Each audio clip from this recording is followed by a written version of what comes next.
Billionaire mocked his wife's pregnancy and left her, but when he saw the child, he collapsed. Power can be a curious illusion, blinding those who hold it until they forget the value of empathy and love. In the glittering heart of Manhattan, a millionaire named Richard Sullivan once believed his wealth granted him an unshakable throne. He was adored for his success, envied for his fortune, and sought for his influence. Yet beneath his refined exterior lurked a heart hardened by greed, unable to understand the tenderness of true family.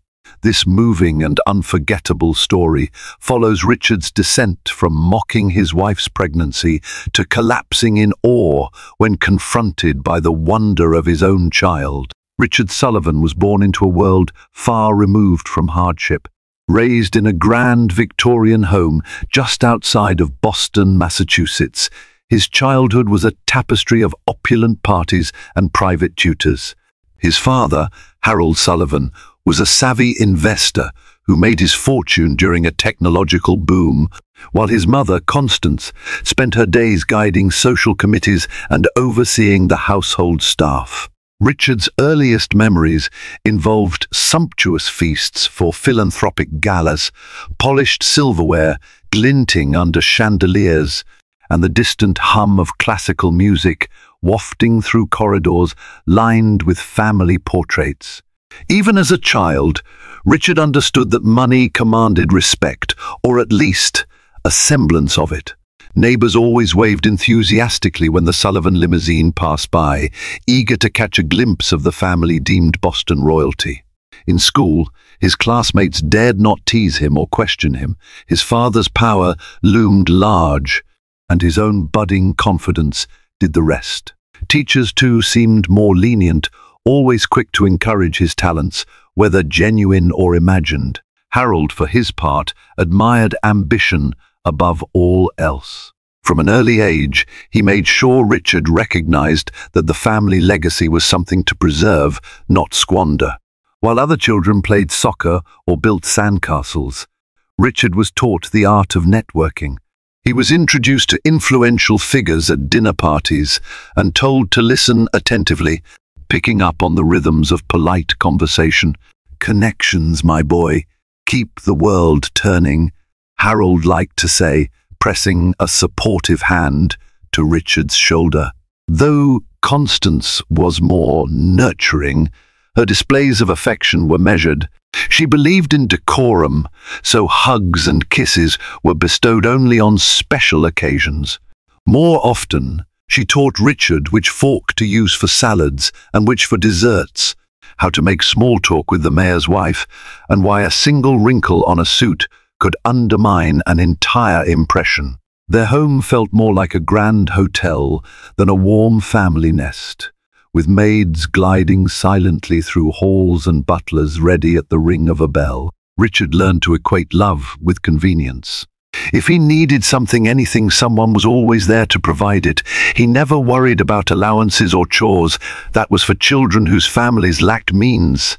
Instead, he found a sense of self-worth in the authority that money granted him. In his eyes, the world was an orchard of opportunities ripe for the picking. He simply needed to reach out and claim them. As he transitioned into adolescence, that sense of entitlement ballooned. His teenage years were a study in indulgence, brand new sports cars on his 16th birthday, lavish vacations to Europe during summer breaks, and the best private schooling money could buy. While he excelled in business-related subjects, mathematics, and even some sciences, his interest in literature or the humanities was superficial at best. He believed that life was about strategy, power, and above all winning. But deep beneath the polished veneer, Richard felt a small, persistent emptiness. He did not fully understand. This nagging sensation hinted that while he commanded the admiration of many, genuine human connection was missing. His parents were often busy, Harold with his empire of investments, Constance with her philanthropic luncheons. There was no late-night storytelling or comfortable, heartfelt conversations about dreams and fears. Emotions were meant to be controlled and harnessed to reinforce one's social standing. Graduating from a prestigious prep school with top marks in economics, Richard moved on to Harvard University. In the hallowed halls and ivy-covered buildings, he recognized a new stage upon which to shine. It was an even larger playground where wealth and success were revered, and he had both in abundance. He joined the most exclusive clubs, dined at the finest restaurants, and entertained visions of carving out his name in the annals of business history. His father's connections smoothed the way, ensuring introductions to influential professors and alumni, paving a path that seemed tailor-made for greatness. Richard savored the constant praise from his peers. He wore his confidence like a tailored suit, always crisp, always immaculate. He gained a reputation for being somewhat arrogant, but also undeniably effective. Group projects soared under his leadership, though he often took more credit than he deserved. Social gatherings were his domain. He was the one who threw the most extravagant parties, who flashed the biggest gestures of generosity. Beneath it all, that flicker of emptiness remained, but he dismissed it as a fleeting weakness, overshadowed by the bright lights of his thriving ambition. Upon graduating at the top of his class, Richard wasted no time entering the business world. He had offers from leading financial institutions and tech firms. Ultimately, he joined an investment banking group on Wall Street, continuing a legacy that traced back to his father's success. His good looks, self-assured grin, and polished manners made him a favorite among clients and colleagues. Promotions came swiftly, as did the money, more money than he ever believed possible. Property in Manhattan's Upper East Side soon followed, along with a glimmering penthouse suite offering panoramic views of Central Park. Life was a whirlwind of deals, parties, and endless social engagements. Though he was still young, he walked with the confidence of a seasoned magnate. People often talked about him in hushed tones, using words like shark or tiger, predators revered for their lethal prowess. Far from offended, Richard loved it. He was unstoppable, ready to devour anything that stood between him and his next triumph. He was also lonely, though he'd never admit it. Genuine friendships were scarce, often replaced by transactional acquaintances.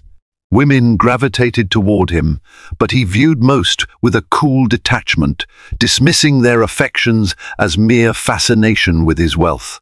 Real love, he believed, was a concept for poets and idealists. People like him, winners, did not have time for fragile emotions. What mattered was maintaining his status, expanding his empire, and leaving his mark on a world that he believed was his to conquer.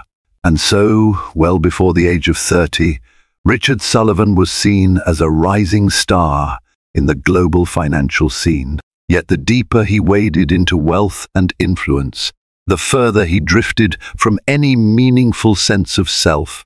That small hollow in his heart widened, but instead of recognizing its cause, he tried to fill it with even more achievement, more luxury, more external validation. This is the person Richard was before life introduced him to Lily, a woman who would challenge every assumption he'd ever held and eventually lead him down a path where no amount of money could save him from his own revelations. Lily Montgomery grew up far from the corridors of high society that Richard effortlessly inhabited. Her childhood home was a modest two-bedroom apartment in Queens, New York, a world away from Boston's elite enclaves. She was the eldest of 3 siblings, her parents working 2 jobs each just to put food on the table and keep the rent paid. From a young age, Lily learned the value of patience, hard work, and perseverance. Where Richard's childhood was filled with sparkling ballrooms and catered dinners, Lily's was punctuated by rummage sales, homemade birthday cakes, and the bittersweet closeness that comes from a family united in adversity. Despite the financial challenges her family faced, Lily was raised with abundant warmth and love. Her father, a mechanic at a local garage, could fix nearly anything with a determined glint in his eye. Her mother, a part-time nurse, lived by a mantra that embraced compassion above all else. It was not uncommon for Lily to see her mother come home exhausted from a double shift, only to spend her limited free hours volunteering at the church or helping neighbors in need. Lily absorbed these lessons deeply, taking to heart that true richness lay not in a bank account, but in the gratitude earned through kindness and empathy. Unlike Richard, Lily did not excel in a prestigious private school. She attended the local public institutions of her neighborhood, yet she stood out for her inquisitive mind and boundless creativity.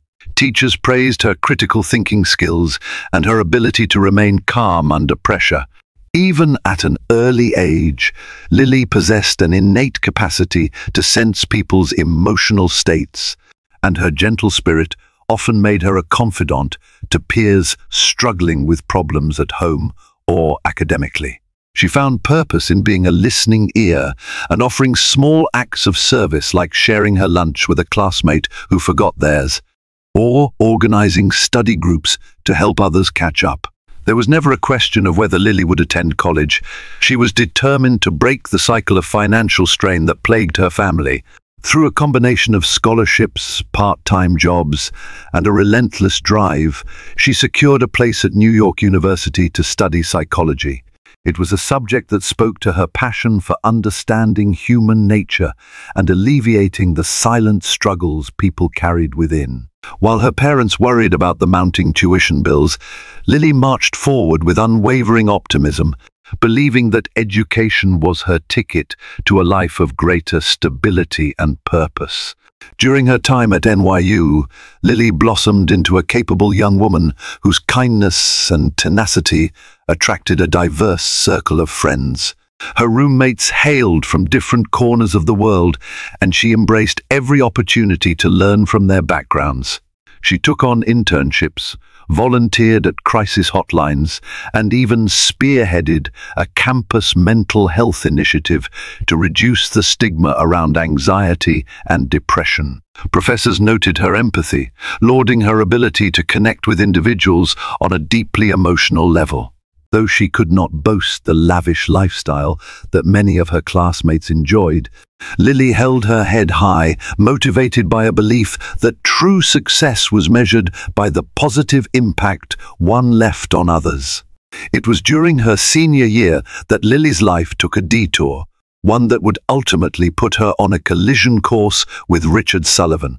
A close friend of hers, Regina, had secured a job at a prominent investment firm in Manhattan and was invited to an exclusive networking gala. Knowing Lily's interest in understanding different social spheres and hoping to help her friend acclimate, Regina asked Lily to accompany her as a +1. Lily hesitated. She was neither fond of ostentatious displays of wealth nor comfortable in the company of corporate elites. But Regina was insistent, promising it would be a chance to gain insight, meet new people, and perhaps find potential donors for Lily's mental health initiatives. Reluctantly, Lily agreed. The event was held at the Plaza Hotel, an iconic New York landmark steeped in history and luxury.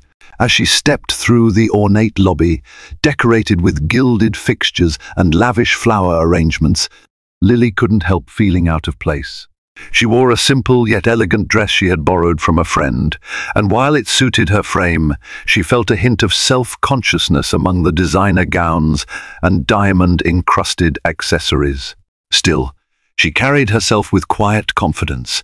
Wandering through the ballroom, she observed people conversing in polished tones, sipping champagne, discussing the day's market fluctuations. Their world felt alien yet strangely fascinating. Lily had always been a keen observer of human behavior. She saw masks of politeness concealing a certain competitive tension. Laughter was plentiful but often hollow, driven by a desire to impress rather than a genuine spark of joy. At some point in the evening, while standing near a towering ice sculpture of the New York City skyline, Lily felt a presence beside her. She turned and found herself face to face with Richard Sullivan. He was impeccably dressed in a tailored suit, and his posture radiated a cool self-assurance. The black tie complemented his dark hair, and he gave her a brief, assessing glance that seemed to sum her up within seconds. In that fleeting moment, Lily couldn't decide if he was intriguing or off-putting. Regardless, there was something magnetic about his aura, an energy that pulled people to his orbit, whether they liked it or not. Richard, for his part, noticed immediately that Lily did not belong to the usual circle of socialites and heiresses he encountered. Her dress, while classy, lacked a designer label, and her eyes shone not with ambition, but with genuine curiosity. He wondered what someone like her was doing at such a gathering. Perhaps she was arm candy for one of the older financiers? The thought dissipated quickly. There was an authenticity in her posture that defied the usual gold digger stereotypes. Without waiting for an invitation, he introduced himself with a confident smile. Their first conversation was nothing extraordinary, a polite exchange of names and a brief discussion about the glittering ice sculpture that was slowly melting into the shape of the city. It sought to immortalize. Yet, Lily's forthrightness and gentle demeanor intrigued Richard. They spoke longer than either anticipated, talking about her studies in psychology, his background in finance, and the peculiarities of Manhattan's elite social scene. Lily found his world baffling, yet strangely captivating. Richard found her sincerity refreshing, if a bit naive. Though they came from drastically different backgrounds, a mutual curiosity formed an early bridge between them. By the end of the evening, Richard casually suggested they continue their conversation over coffee sometime.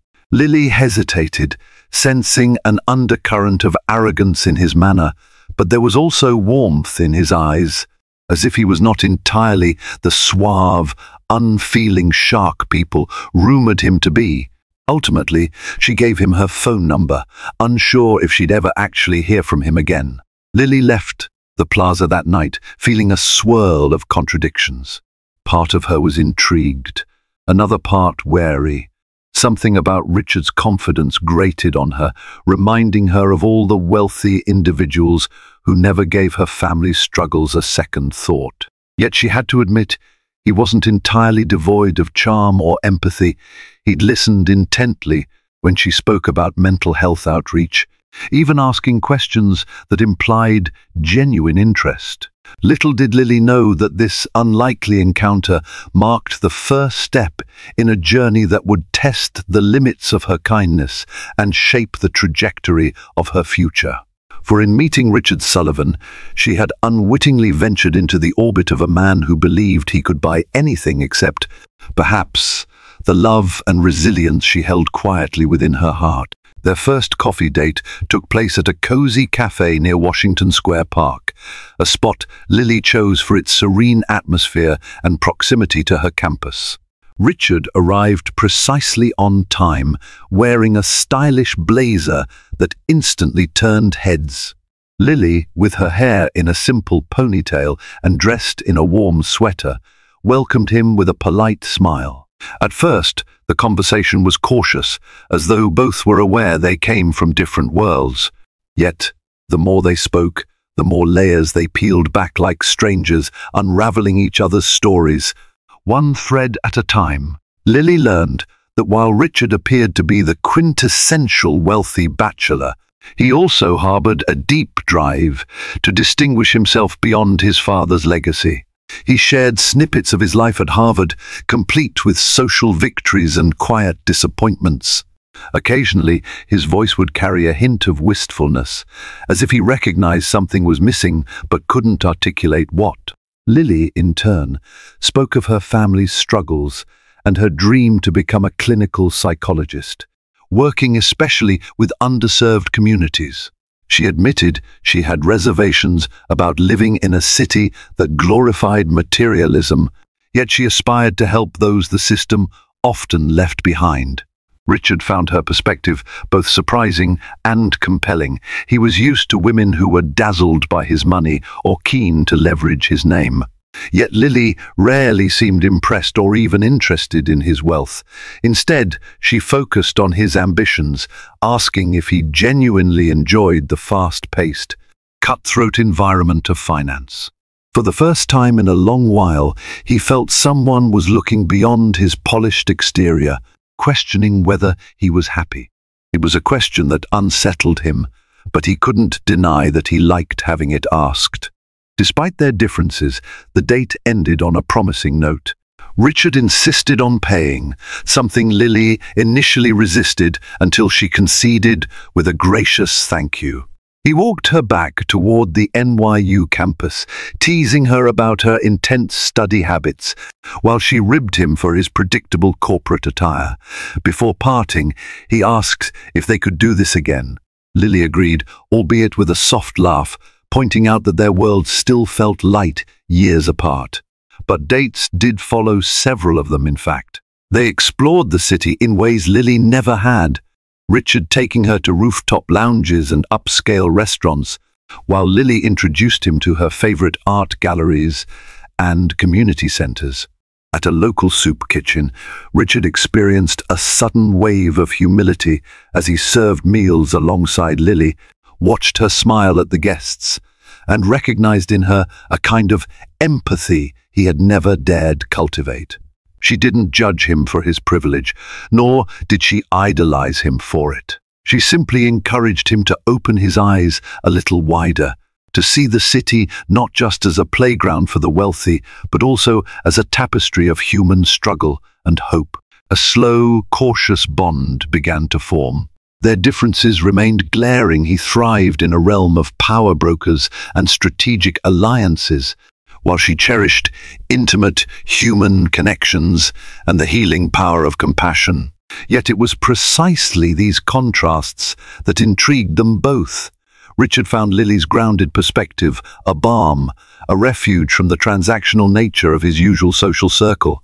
Lily discovered an intellect in Richard that went beyond the typical stereotypes of a shallow money chaser. He was quick-witted, curious, and capable of moments of surprising tenderness. Inevitably, they faced skepticism from both sides.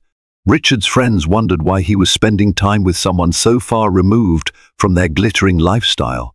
Lily's friends, on the other hand, warned her to be cautious of a man who might see her as a novelty rather than a genuine partner. Their concerns, while well-intentioned, only strengthened the growing bond. Each new outing, each long phone call into the early hours of the morning, each honest conversation about dreams and fears, wove their lives more tightly together. 6 months into their relationship, Richard invited Lily to a formal dinner hosted by his parents in Boston. Nervous yet determined, Lily stepped into the Sullivan mansion, marveling at the sheer opulence of the place.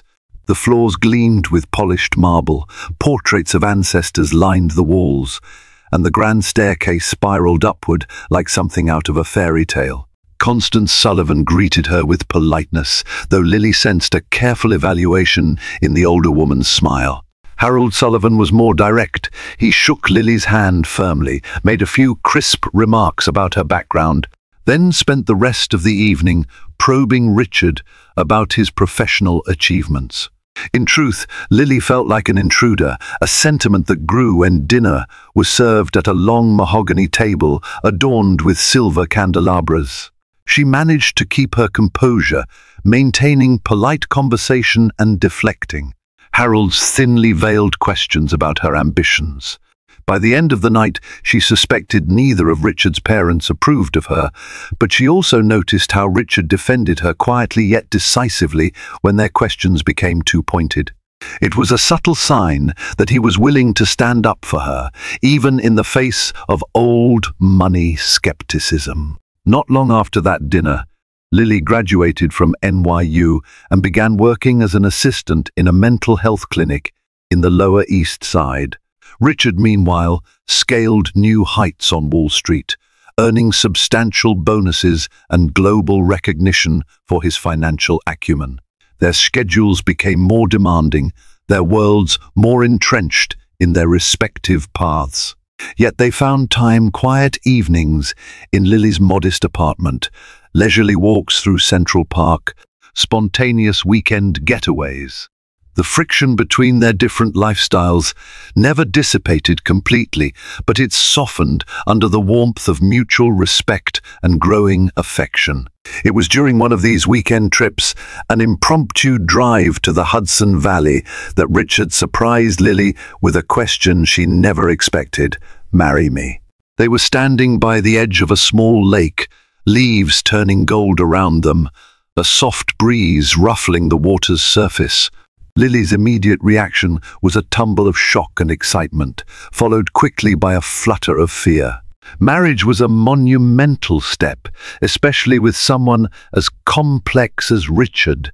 Yet as she looked into his eyes, she saw sincerity, a genuine longing that seemed to transcend the usual bravado. After a moment of breathless consideration, she said yes. The following weeks were a blur of preparation, not for a grand society wedding, but for a more intimate celebration that reflected both their sensibilities. Lily insisted on a small ceremony in a historic chapel upstate, surrounded by close friends, her family, and a handful of Richard's colleagues. Harold and Constance were less than thrilled about the understated nature of the event, but they attended out of obligation and to maintain appearances. They did provide a lavish reception afterward at a nearby estate, complete with a string quartet and gourmet catering. Lily conceded to let them handle those details, understanding it was part of Richard's world, just as the intimate chapel was part of hers. In the end, the wedding was a poignant blend of two distinct universes merging into one. Lily wore a simple lace gown her mother helped sew, while Richard looked every bit the modern groom in a tailored tuxedo. They exchanged vows that spoke of unity in diversity, of respect for each other's values and dreams. There was laughter, tears, and even a hint of hope in Constance's eyes as she watched her son pledge his life to a woman so unlike the debutantes she had once imagined as potential daughters-in-law. Their honeymoon took them to the Amalfi Coast, where pastel-colored villages clung to cliffs above turquoise waters. It was a dreamlike escape from New York's incessant rush. For 2 weeks, they sipped limoncello under the setting sun, wandered through fragrant lemon groves, and basked in the novelty of being newlyweds. Yet beneath the honeymoon bliss lay the unspoken reality that once they returned, they would have to navigate a world that did not always accommodate such a union of differing backgrounds and aspirations. Still, they were hopeful. Love, it seemed, could bridge gaps once deemed impossible. They saw it in each other's eyes every morning, felt it in the shared laughter over private jokes, and experienced it in the gentle comfort of long embraces. Theirs was not a fairy tale, both understood that, but it was real, and it was theirs to cherish, for better or worse. So they returned to New York with hearts brimming with optimism. Lily resumed her work at the mental health clinic, pushing forward with her plans to eventually earn a doctorate. Richard dived back into the high-stakes game of finance, his drive undiminished, but now balanced by the knowledge that he had a partner waiting at home, someone who saw past his wealth and loved him for the man he was, not the name he carried. For a while, life felt harmoniously aligned. They built a life in his penthouse, though Lily made sure to add her personal touch: simple paintings, potted plants, and comfortable chairs for late-night reading. Richard, to his own surprise, found solace in these domestic touches, often returning from a stressful day at the office to find Lily's thoughtful presence capable of dissolving his tensions. Yet nothing remains idyllic forever. Within a year of their marriage, subtle cracks began to appear. Richard's work demands increased, leading him to spend countless evenings and weekends at the office. He still showered Lily with gifts and gestures, but found less and less time for genuine connection. Lily, meanwhile, poured more hours into the clinic, dealing with heartbreaking stories of trauma and homelessness that weighed on her emotionally. While she sought emotional support from Richard, she sensed his patience was waning. The man who once marveled at her compassion now sometimes dismissed her concerns as naive or overly dramatic. Resentments brewed, quiet at first, manifesting as small disagreements that escalated into bigger conflicts. Lily accused Richard of losing touch with the values they once promised to uphold, while Richard retorted that the world was more complex than her idealism allowed. Their arguments left them both drained, longing for the initial spark they had shared, but unsure how to rekindle it in the face of life's mounting pressures. Amid this storm of work obligations and personal conflicts, fate dealt them an unexpected hand. Lily became pregnant. The news came on a Tuesday morning, revealed by a simple home test that bore two unmistakable pink lines. Alone in the bathroom, Lily stared at the indicator with a mixture of awe, terror, and cautious hope. She imagined a child who could embody the best of both worlds, the empathy she so cherished and the drive that fueled Richard. Perhaps this was the blessing they needed, a reason to reconcile and refocus on what truly mattered. But Lily's optimism would soon collide with Richard's reality. For when she timidly shared the news with him that evening, he responded not with the exhilaration she had hoped for, but with skepticism and frustration. In that moment, Lily realized that the man she loved was still deeply entrenched in a world where timing, control, and self-interest overshadowed life's simpler miracles. His eyes betrayed not joy, but alarm, as he measured the implications of fatherhood against the demands of his meteoric career. It was the first sign of a deeper fracture, one that would eventually tear them apart, testing Lily's resilience in ways she never imagined, and sending Richard spiraling into a crisis no amount of wealth could alleviate. The night Lily announced her pregnancy, a strained silence fell over their penthouse. Outside, the city glimmered with its usual electric intensity, but inside, the atmosphere felt dark and suffocating. Lily searched Richard's face for a trace of joy or even surprise, but he wore an expression of controlled panic. She expected questions: "How far along are you? Are you feeling okay?" Instead, he muttered something about the awkward timing and how they needed to think about the bigger picture. It was a phrase that stung Lily's heart, as though their impending child was merely an obstacle on a corporate spreadsheet. In the days that followed, Richard avoided the subject whenever possible. He was always too busy to discuss nursery plans or doctor appointments, often ducking out early in the morning and returning late at night. When Lily finally cornered him one evening, insisting they talk about the future, he sighed in exasperation. "I'm in the middle of a major deal," he snapped. "We'll figure this out later." The look in his eyes spoke volumes. He saw fatherhood as a burden, an unwelcome detour from the meteoric path he had set for himself. For Lily, the initial wave of excitement over her pregnancy gave way to deep anxiety. She was exhausted from her work at the clinic, struggling with bouts of morning sickness, and worst of all, grappling with the realization that the man she married seemed unwilling to embrace this new life. She found solace in small acts of self-care, light walks in Central Park, silent prayers in the chapel near her old campus, the comforting words of her mother over the phone. Each day, her emotional exhaustion increased, fueled by the deafening silence from Richard on a matter that should have been shared joy. When Lily hit her second trimester, she decided to host a small gathering to celebrate the pregnancy. She invited a few close friends and some of her colleagues from the clinic.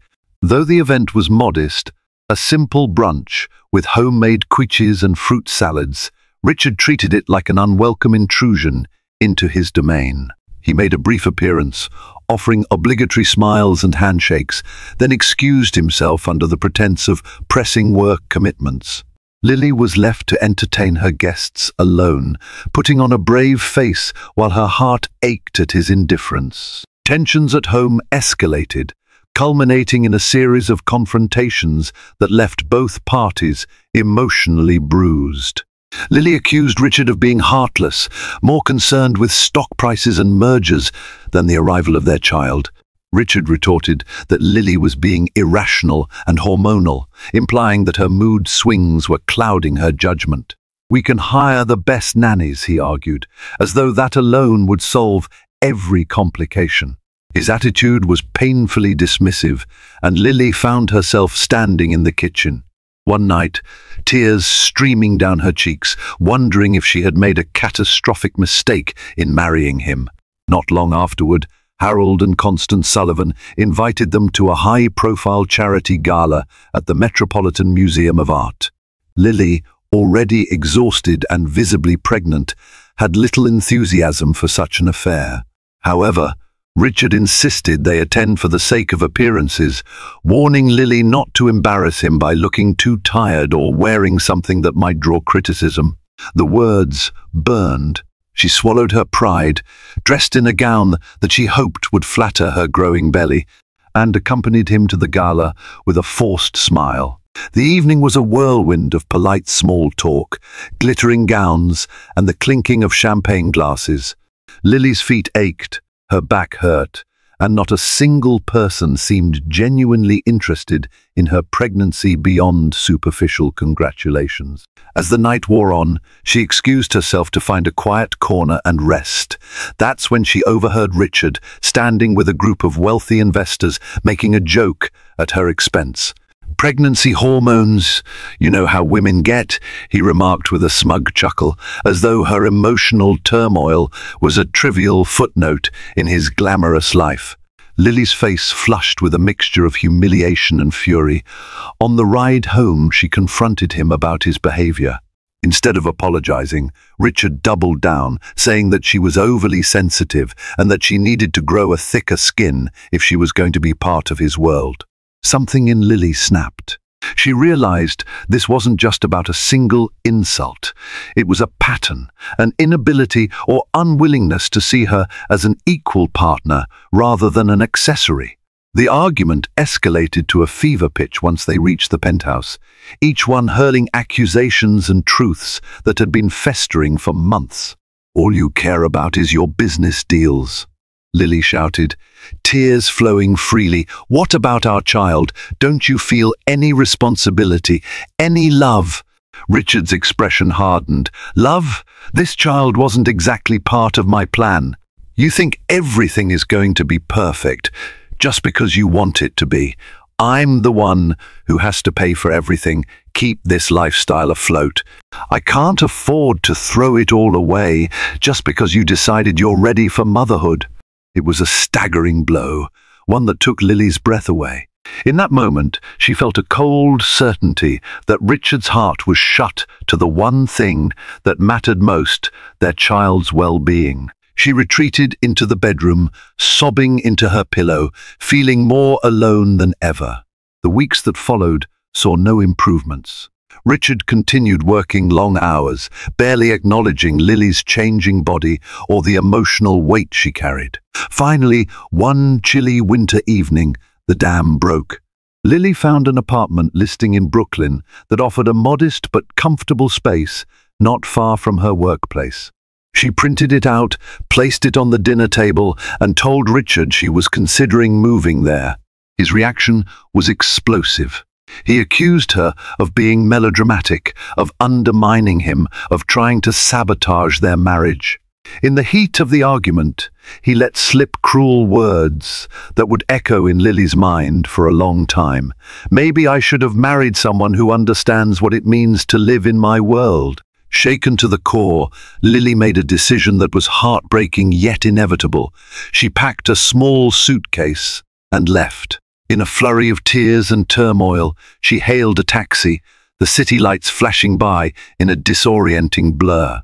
She called a friend from the clinic who offered her a spare room until she could find her own place.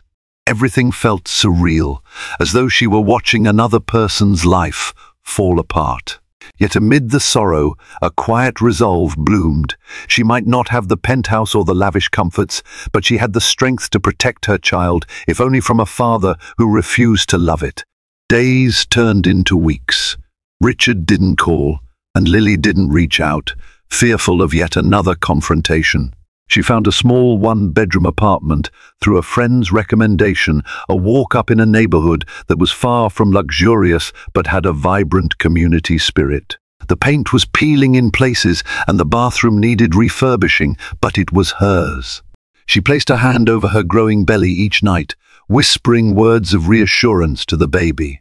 No matter what happened, she vowed, the child would be born into a home filled with unconditional love, even if it was modest and humble. In the midst of this upheaval, Lily's co-workers at the clinic rallied around her. They offered help through a small baby shower where everyone chipped in for essentials like diapers and blankets. She was overwhelmed by their kindness, tears of gratitude mixing with a sense of renewed purpose. For too long she had tried to balance Richard's world with her own. Now, she realized, she needed to focus on building a life that aligned with her values, a life of compassion, honesty, and emotional authenticity. As Lily's due date inched closer, she worked with unwavering resolve. Despite the fatigue, she continued at the clinic, only reducing her hours when her doctor advised her to rest. Each day, the baby's movements inside her reminded her of the profound responsibility she carried, and she found comfort in imagining the day she'd finally hold her son or daughter in her arms. Occasionally, she questioned if she should inform Richard about her medical checkups or involve him in preparations. But then she'd recall his dismissive words, his scornful attitude, and she'd push the thought aside. She refused to subject herself or her unborn child to that toxicity. Winter gave way to spring. Lily stocked up on baby supplies from second-hand stores, carefully washed tiny onesies and blankets, and even set up a small crib in the corner of her bedroom. The space was cramped, but it felt full of potential. She taped an ultrasound photo to her fridge, a daily reminder of the little life that would soon fill her days with laughter and challenges. The question of whether Richard would appear loomed large, but she told herself she was prepared for any outcome. She had to be. And then, just when Lily was starting to believe Richard had erased her from his life altogether, a messenger delivered a stack of legal papers to her door. Inside, she found documents requesting an official separation and financial agreements that outlined child support, should she choose to pursue it. There was no personal note, just a clinical set of terms and conditions, as though her pregnancy were a transaction he sought to settle. The final blow came in the form of a condescending letter from Harold Sullivan's legal team, hinting that any ties Lily might have to the Sullivan fortune were contingent on her silence and discretion. Lily felt physically ill reading those pages. The man she once believed she loved, whose gentle side she had glimpsed in rare, intimate moments, was now distancing himself from the life they had created together. There was no apology, no acknowledgement of her emotional turmoil, no sign that he cared about the child's future beyond a generic financial safety net. She tore up the papers and spent the night crying, anger and sorrow warring in her heart. As if her body sensed the emotional tumult, contractions began 2 weeks early. Lily found herself doubled over in pain, alone in her tiny apartment. She called her friend from the clinic, who rushed her to the nearest hospital. Fear coursed through her veins, but also a steely determination. She would face childbirth on her own if she had to. No part of her wanted to involve Richard, not after he had made his disdain so painfully clear. The labor was arduous, stretching over what felt like an eternity of pain, sweat, and emotional catharsis. In a moment of sheer vulnerability, Lily remembered the nights she and Richard had spent talking about the future. back when love seemed enough to conquer any obstacle. Tears blurred her vision. She felt a pang for what might have been, but also a rising gratitude for the tiny soul about to come into the world. In the early hours of a quiet morning, Lily gave birth to a healthy baby boy. When she first held him against her chest, a wave of love, unlike anything she had ever known, washed over her. She named him Gabriel, after the archangel who symbolizes strength and hope. At that moment, she realized she had all the strength she needed. No mansion or fortune could replace the pure bond she felt with her child. Richard Sullivan was nowhere near the hospital, and Lily was almost relieved. She focused on cradling Gabriel, marveling at his soft cries and the delicate curve of his fingers. This was her reality now, single motherhood, forged by adversity, yet fortified by a love so profound that it made her past anguish feel distant, almost inconsequential. She had no illusions about the challenges ahead, but she felt ready, buoyed by the knowledge that she was bringing her child into a world where empathy and determination could triumph over even the darkest circumstances. Thus, Lily embarked on a new chapter, one defined not by a millionaire's lavish whims or grand illusions, but by the steadfast, unbreakable bond between a mother and her child. Little did she know that fate would eventually thrust Richard back into her life in a way neither of them could have foreseen. And when that day came, he would come face to face with the son he had once dismissed, his entire worldview collapsing under the weight of a father's long overdue reckoning. Gabriel's arrival brought a new rhythm to Lily's life, one dictated by feedings, diaper changes, and the gentle lullabies she sang to soothe her son. Each day was a lesson in adaptability, exhausting, at times overwhelming, but also filled with moments of pure wonder. The tiny apartment felt alive with possibility. Gabriel's presence lent a purpose that overshadowed the peeling paint and worn carpet. Lily poured all her love and energy into creating a nurturing environment, determined that her child would never question whether he was cherished. Though she received no calls or visits from Richard, her friends and colleagues continued to provide a supportive network. They organized meal trains, took turns babysitting, and brought Lily groceries when she was too tired to shop. Bit by bit, Lily regained her strength, stepping back into part-time work at the clinic.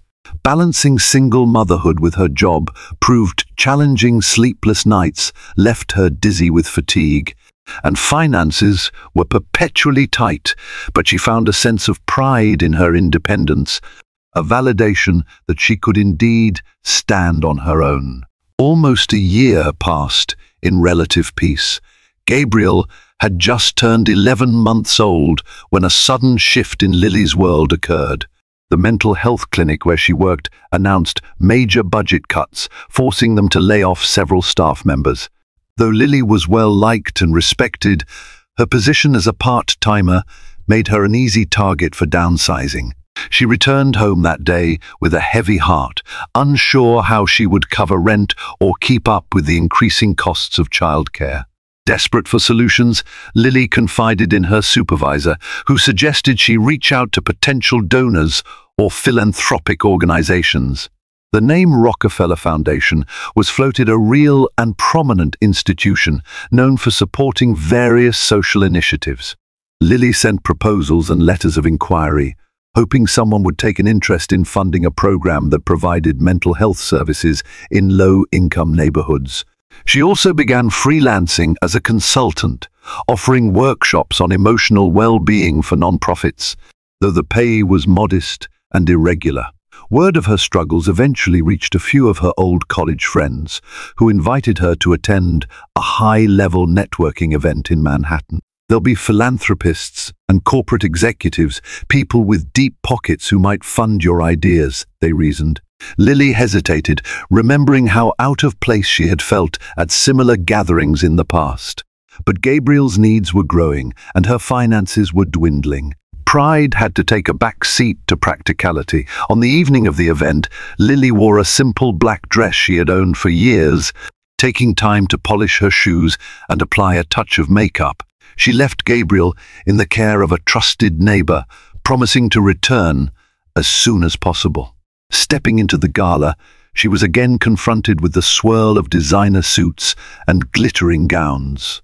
The setting was lavish, filled with people engaged in conversations about business ventures and charitable contributions. Lily felt a sense of déjà vu, as though she were back at the Plaza Hotel the night she first met Richard. Mingling cautiously, she introduced herself to potential donors, explaining her vision for accessible mental health care. Some listened politely, asking for contact information. Others dismissed her politely, too wrapped up in their own agendas. While sipping a glass of water near a marble pillar, she overheard a voice that made her heart jolt. Richard Sullivan. He was standing just a few feet away, engaged in an animated conversation with a group of executives. He looked every bit the polished financier she remembered, exuding confidence, his hair impeccably styled, his suit seemingly molded to his frame. Lily's pulse quickened. She hadn't seen or spoken to him since the bitter night she left the penthouse. Torn between the impulse to flee and the urge to confront him, she froze, gripping her glass so tightly that her knuckles whitened. Just as she mustered the courage to slip away unnoticed, his gaze swept across the crowd and landed on her. Time seemed to stand still. Shock registered on Richard's face, followed by something Lily couldn't decipher: regret, surprise, maybe even longing. He excused himself from the group and approached her cautiously, as though she were a fragile relic he dared not break. In a halting voice, he greeted her, asking how she had been. Lily's guarded expression spoke volumes about her emotional armor. Part of her wanted to tell him off, to unleash the pent-up anger and hurt that had accumulated over more than a year. Instead, she settled for a curt reply that she was doing fine, and that her life had moved on. Richard looked at her for a long moment, then asked if they could speak privately. Reluctantly, Lily agreed, leading him to a quiet corridor away from the crowd. There, beneath the soft glow of ornate wall sconces, he told her he had heard through mutual acquaintances that she had a child, his child. He chose his words carefully, as though testing the waters of her forgiveness. The conversation that followed was filled with tension, both raw and unfiltered. Lily did not sugarcoat her struggle, nor did she emphasize her triumphs. She simply stated facts. She was raising Gabriel alone, working tirelessly to provide for him, and had received no support, emotional or otherwise, from Richard. Richard listened, his eyes downcast. Lily noticed a subtle change in him, an earnestness that felt genuine. He explained that after she left, he had buried himself in work, convincing himself that fatherhood was an impossibility given the demands of his career. He admitted he was terrified of losing control, of failing at something so deeply personal. But as time wore on, an undeniable sense of emptiness plagued him. Deals, wealth, and accolades no longer filled the void. He had tried to reach out indirectly, sending those legal documents, which in hindsight had been a terrible, impersonal gesture. He confessed he had acted like a coward. Lily listened in silence, her emotions a tempest. Part of her recalled the man who had once shown glimpses of kindness, who had walked beside her in a soup kitchen, who had proposed by a quiet lake. Another part only remembered the cold sneers, the mockery, the nights she cried herself to sleep in a cramped apartment, pregnant and alone. Then Richard hesitantly asked to meet Gabriel. He didn't demand it, nor did he offer money in exchange. He simply asked for a chance to be a father, however belated. Lily hesitated, torn between her protective instincts and the faint glimmer of hope that maybe, just maybe, he had changed. Ultimately, she agreed to let him visit their apartment the following weekend. She made no promises of reconciliation or forgiveness. This was about Gabriel, about giving him the opportunity to know his father if Richard could prove himself worthy of that role. They parted ways with an awkward hug, each unsure what the future held. As Lily returned home, she felt her heart pounding with a tumult of emotions, uncertain if she was walking into a new beginning or setting herself up for another heartbreak. The weekend arrived faster than she anticipated. Lily straightened the living room, trying to make the worn furniture appear inviting. Gabriel, now almost a toddler, toddled around holding a stuffed bear. When the doorbell rang, Lily's chest tightened. She opened the door to find Richard standing there, a tentative smile on his face and a small toy truck in his hand. His expensive suit clashed with the humble surroundings, but he seemed to take no notice. He stepped inside, glancing around, clearly absorbing the life Lily had built without him. The moment Gabriel waddled over, gazing up at the stranger with curious eyes, something inside Richard seemed to snap. He lowered himself to the floor, meeting Gabriel at eye level. For a heartbeat, father and son regarded each other, one with innocence, the other with overwhelming remorse. Lily watched, arms crossed protectively, ready to intervene if things went awry. But Gabriel simply reached out for the toy truck, and Richard smiled, tears glistening at the corners of his eyes. What happened next was not a grand spectacle, but a quiet, shattering moment of realization. Richard scooped Gabriel into his arms. The toddler squirmed for a second before settling, clearly intrigued by this new person. And then Richard wept softly, but uncontrollably. Years of denial, guilt and isolation seemed to crash over him all at once. His tears fell onto Gabriel's hair, and he clung to the boy as though he were a lifeline. Lily stood nearby, eyes moist, witnessing the collapse of a man who had once prided himself on never letting the world see him sweat. In that moment, Richard Sullivan finally understood the gravity of what he had missed, the immensity of the love he had forfeited for so long. The sight of his son, his own flesh and blood, pierced through every wall of pride he had built around himself. It was a reckoning, as though the universe had conspired to humble him in the most profound way possible. Lily felt a swirl of compassion and cautious optimism. She knelt beside Richard, gently placing a hand on Gabriel's back. The three of them formed a small circle of trembling hope. For the first time in a long while, Lily allowed herself to believe that maybe their story could take a different turn. Yes, there would be complicated conversations, apologies, and boundaries to establish. But as she watched Richard cradle Gabriel with tearful reverence, she sensed that something fundamental had shifted. Now, they stood on the cusp of a new chapter, one where resilience, connection, and personal growth could potentially triumph over past wounds. Though no one could predict the road ahead, they each found themselves filled with a cautious belief in the redemptive power of love. After all, sometimes the most unlikely hearts do find a way back home, even if the journey is fraught with pain and remorse. And so, in the quiet of that afternoon, in a modest apartment that smelled of baby powder and second-hand furniture, a family began to heal, one tearful embrace at a time. Stories like Richard and Lily's reveal how even the most distant hearts can find redemption through unconditional love. When faced with life's toughest challenges, we discover that genuine emotion triumphs over pride, and family bonds transcend all barriers. Their journey reminds us that wealth, while powerful, is hollow without compassion. It's a call for every one of us to look inward, cherish our loved ones, and find the strength to let forgiveness guide us toward peace. In watching their struggles and ultimate reconciliation, we see that true growth arises from vulnerability and the willingness to change. No one is truly beyond redemption if they choose to face the truth. If this story deeply moved you, please give it a like, share it with someone who might need hope, and subscribe to this channel for more stories that inspire profound change in our lives and remind us of our shared humanity.